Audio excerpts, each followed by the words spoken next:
Baik. Bismillahirrahmanirrahim. Assalamualaikum warahmatullahi wabarakatuh.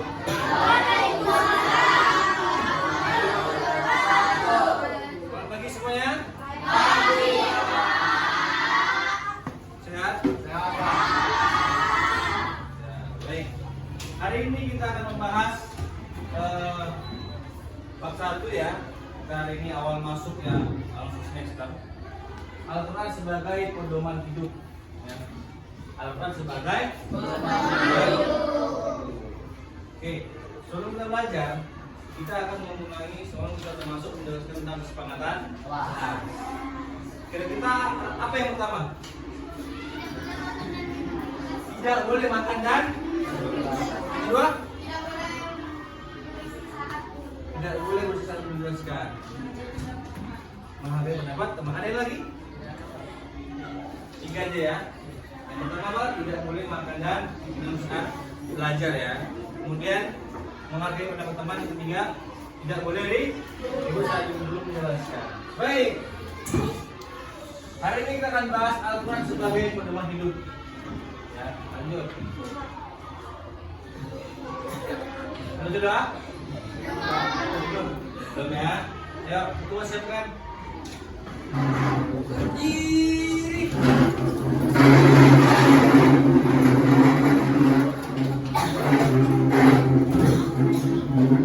Belajar karena kita membaca doa dimulai.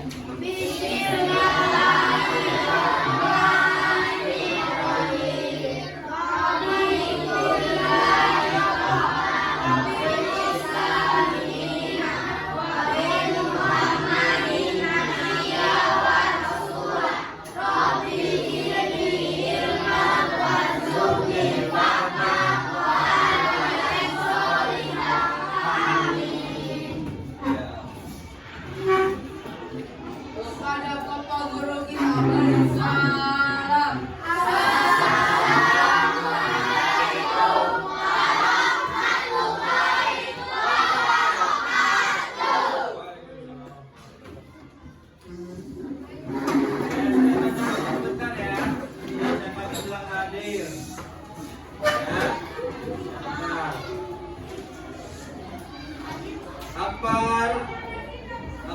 Akila, Alfata, Aljeta, Alif, Dino, Haris, Helmi, Jihan, Karina, Novi, Putra, Regina,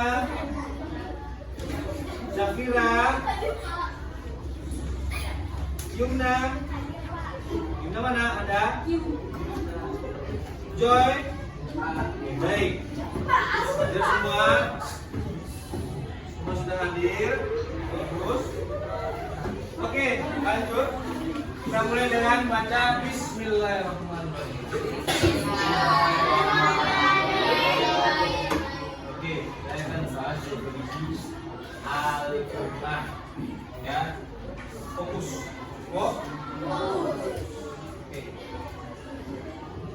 Fungsi Al-Quran adalah sebagai pedoman hidup manusia. Makanya dikatakan zalikal kitabullah la raiba. Buku itu tidak ada keraguan. Buku itu Al-Quran, tidak ada keraguan. Semua isinya adalah hasil nyata dan fakta. Ya. Kalau kita punya masalah, maka kita harus menuju kepada Al-Quran. Kemudian yang kedua apa? Hadis. Kemudian yang ketiga apa? Yang ketiga ijma para ulama. Kita bahas tadi dulu. Al-Quran. Oke. Coba baca hadis. Al-Quran.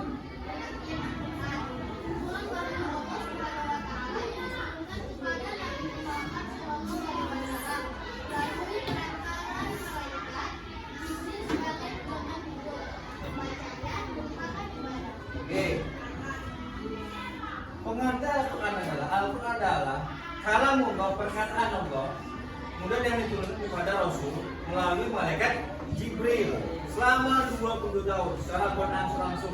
Jadi Al-Quran itu enggak turun secara utuh, enggak. Ini turun secara ayatan per ayatan, ayat dengan ayat. Ketika kita masalah turun ayat, ketika ada kejadian turun ayat, oke itu dia. Ya. Selama 22 tahun. Kemudian firman Allah katakan, "Nazzala alaikal kitaba bil haqqi musaddiqan lima bayna yadayhi wa Taurat wal Injil." Ya. Apa artinya? Dia menurunkan Al-Quran, dia adalah Allah kepada Muhammad yang mengandung kebenaran membenarkan kitab sebelumnya itu Taurat dan Injil. Lanjut. Oke. Ini proses turunnya Al-Quran, proses ya. Ini kepada Nabi. Allah Al-Quran diturunkan pada tanggal 17 Ramadan yang dikenal sebagai Nuzulul Quran. Ya. Al-Quran diturunkan secara berangsur-angsur selama 22 tahun, 2 bulan, 22 hari. Ya. Fungsi Al-Quran, fungsinya baca. Silakan baca. Fungsi Al-Quran. Fungsi Al-Quran, 1. Menentukan ibadah dan menghibur. 2. Surat pelajaran sebagai alat semesta. 3. Al-Quran sebagai cara hidup. 4. Al-Quran sebagai peringatan. Ya, berarti Al-Quran fungsi banyak. Banyak. Banyak fungsinya kan? Jadi kalau hari ini masih ada yang melupakan Al-Quran, oh gawat. Hari ini masih ada yang percaya dengan Al-Quran, oh gawat. Ya, gawat saya itu. Karena susah itu banyak. Ya, lanjut. Oke, isi kandungan dari Al-Quran. Pertama kita bahas dari segi kualitas. Dari segi kualitas, barang siapa yang mengamalkan isi Al-Quran, maka pasti baik akidahnya, baik akhlaknya. Turun ke bawah, ya. Al-Quran sebagai syariat. Contoh misalnya apa? Wudhu. Wudhu itu dari Al-Quran. Ya. Kemudian zakat ibadah dan muamalah sehari hari. Kegiatan sehari-hari harus sesuai dengan Al-Quran. Jadi kalau misalnya ada yang nggak mengamalkan, maka dia akan amburadul hidupnya, mabuk, pacaran, apalagi zina, apalagi rokok, mencuri, atau melawan orang. Kalau di sini kayaknya baik-baik aja ya. Dari segi kuantitas ya, Al-Quran dapat 30 juz ya, dan 114 dan 6.236 ayat ya. Ini berkebanyakan ini, kata-kata lagi ini, berkebanyakan kata-katanya. Baik, ini hadis kita bahas minggu depan. Karena kita hari ini bahas Al-Quran. Kita bahas. Baik, jadi di sini saya mau di antara kalian itu maju, satu orang aja yang maju untuk menjelaskan apa yang saya jelaskan. Kira-kira di sini paham? Ya. Ada yang nggak paham? Saya paham lah, karena saya udah jelaskan sedetail mungkin ya. Jadi menjelaskan kemana dia paham. Oke, ada yang maju? Ya, silakan. Siapa namanya? Alkis. Ya, silakan Alkis. Ya. Dia udah nulis nih, bagus sih.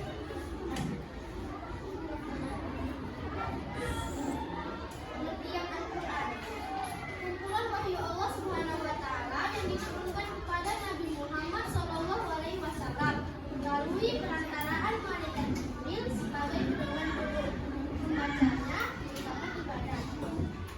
Prosesnya turun Al-Quran. Malaikat memasukkan wahyu itu ke dalam hati Nabi Muhammad SAW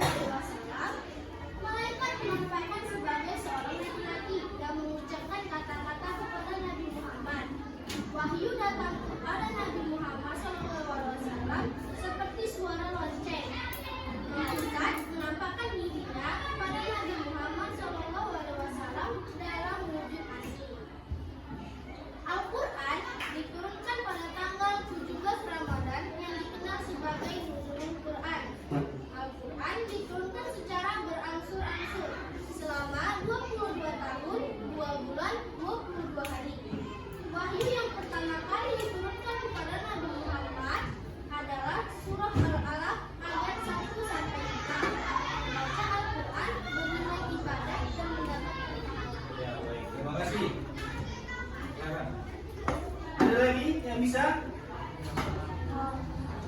Ya, kamu silakan. Maju. Ya, satu lagi Kak. Ciras. Ini yang terakhir ya. Baca aja, Kak. Fungsi Al-Quran.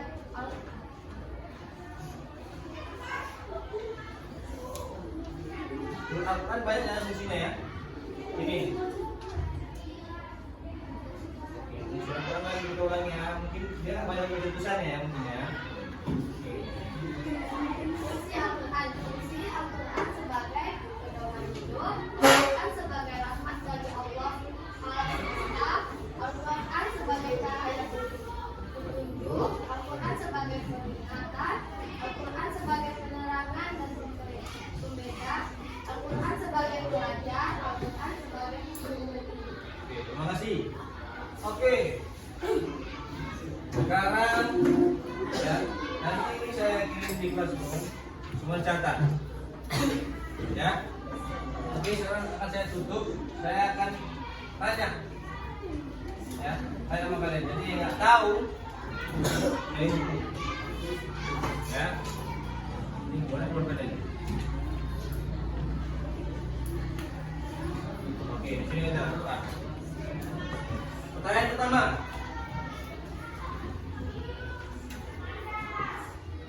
Wahyu yang pertama kali turun adalah surah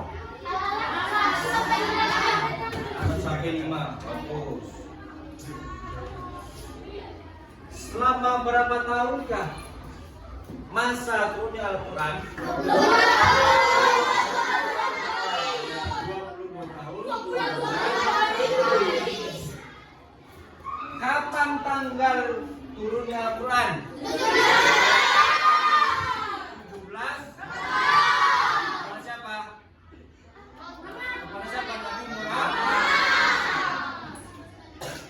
Oke, terima kasih semuanya. Semua juga paham. Besok kita akan lanjut lagi di pelajaran yang selanjutnya bab 2. Baik, sebelum saya menutup kita apa dulu mana? Dulu ya. Dan untuk kali belajar nih ya.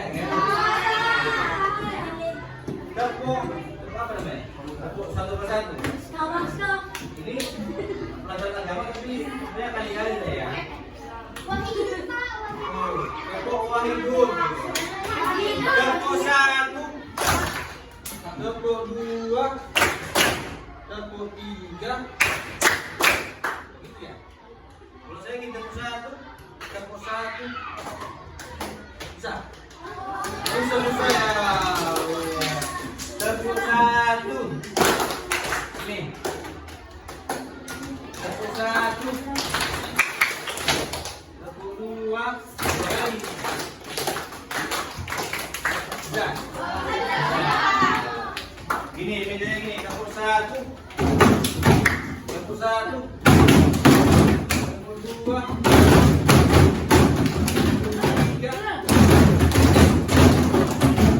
Sirah ya, sirah ya, oke.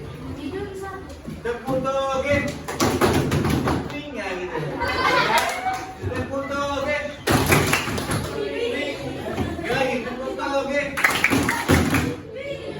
Baik, ini saja. Ada pertanyaan? Tidak ada. Wabillahi taufiq. Assalamualaikum warahmatullahi wabarakatuh.